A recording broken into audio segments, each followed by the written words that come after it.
Ito ang pangitain ko habang nakaiga ako na isang oras sumigit kumulang sa loob ng simbahan. Nakita ko pag-akyat sa langit ang isang pader papunta sa Golden City ng ating Panginoon. Kumikinang ang bawat daan at ang solid wall na dinaraanan ko. Pumasok ako sa isang pintuan na bukas. Ito ay puro ginto at may matibay na haligi sa magkabila. Agad akong nagtanong sa Panginoon kung saan ang Golden Bridge ng langit. At bigla niyang itinuro ang Golden Bridge na hindi ko nakita noong pumunta din ako sa langit noong taon ng 1999.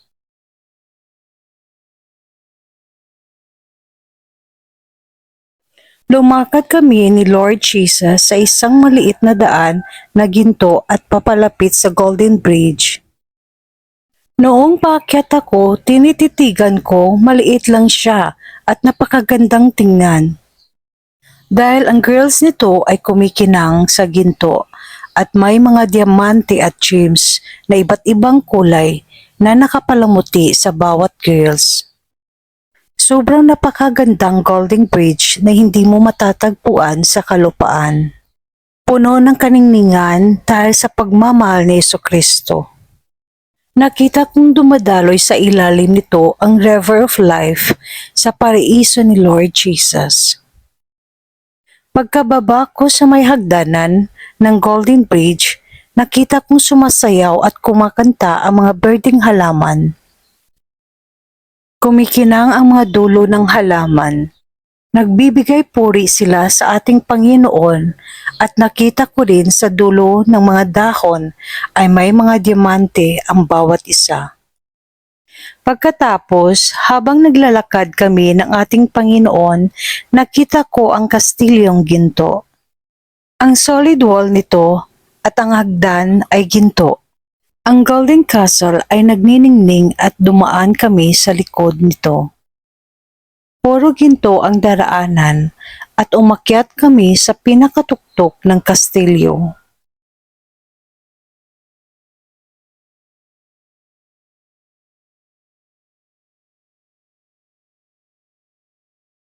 Nakita ko mula sa pinakatuktok ng kastilyo ang kabuuan ng Golden City. Nagkikislapan at nagniningning sa ganda. Sobra akong namangha sa aking nakita. Dito ko nakita ang mga bahay at ang buong paligid ay puro ginto. Bumaba na kami at pumunta sa kanyang trono. Nakita ko na sinasamba ang ating Panginoon na nasa gitna ng maraming tao.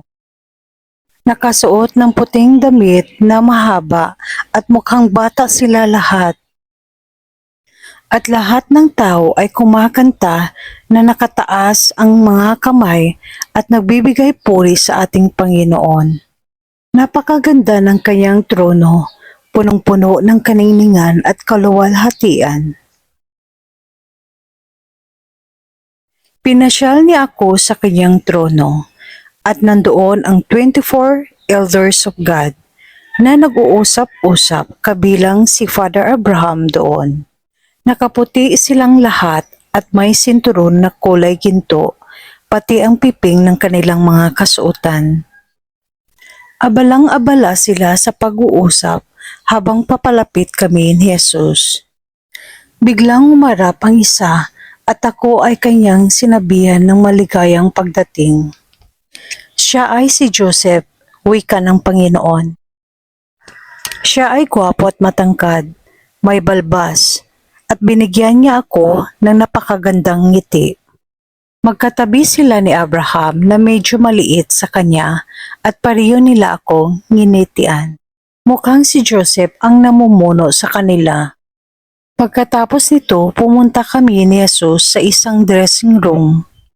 Pumasok kami sa isang kwarto na napakaganda sa bandang kaliwa pagkagaling sa 24 elders.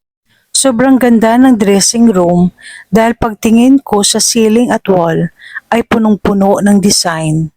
At ang decoration ay may iba't ibang klase ng bato na nagniningning. Noong una, di ko maintindihan kung ano ang pinasukan ko at may nakita akong kinuha ni Jesus na gown. Tapos may bata na kasing edad ng 6 hanggang 7 taon. Kaya bigla ko naisip na dressing room ito na kung saan dito sila nagbibihis. Pinakita ni Jesus ang damit ng mga bata at gintong korona. Biglang nakita ko ang bata na nakabihis na ng gown. Sa loob ng dressing room, maraming gown at mga koronang ginto na may malaking salamin at may upuan sa harap nito. Nakita ko na may kinuhang koronang ginto ang ating Panginoon sa lagayan at ipinatong niya sa bata ang korona. Nagulat ako dahil nakita ko na dati ang bata noong taong 1999 nang umakyat ako sa langit. Nagtanong agad ako kay Jesus kung sino ang bata. Ang tugon ni Jesus ay ako daw yung bata. Sobra akong nagulat at namangha sa sinabi ni Jesus. At sinabi ko kay Jesus na kung pwede makita ang aking korona. Tinanggal niya sa ulo ng bata at pinakita sa akin at nagulat ako. Dahil sa malaki ang korona at sa gitna nito ang napakalaking diamante. Ang sukat nito ay tulad ng 2 hinlalaki ng daliri at hintuturo kung pagtapatin. Nakita ko ang mga gwardya na itinaas ang hawak nilang espada na pinagsalubong ang mga dulo nito. Nakita ko na dumaan sa gitna ang taong nakaputi na nakahilera at may dalang sulo o torch. Magkakaroon ng malaking seremonya sa langit. Ang ilawan ay umaapoy at ang lagayan ay isang crystal clear na kasintulad ng basong sobrang linaw na may langis sa loob. Hawak ng mga nakaputing tao na nakapila. Nakagayak ang lahat at nakita kong binigyan ng kataas-taasang pagpupuri ang ating Panginoon. Sa aming pamamasyal, nakita ko ang ilawang ginto at ang gitna nito ay nandoon si Jesus. Pinasyal niya ako sa kanyang trono. Nakita ko ang kanyang kordero.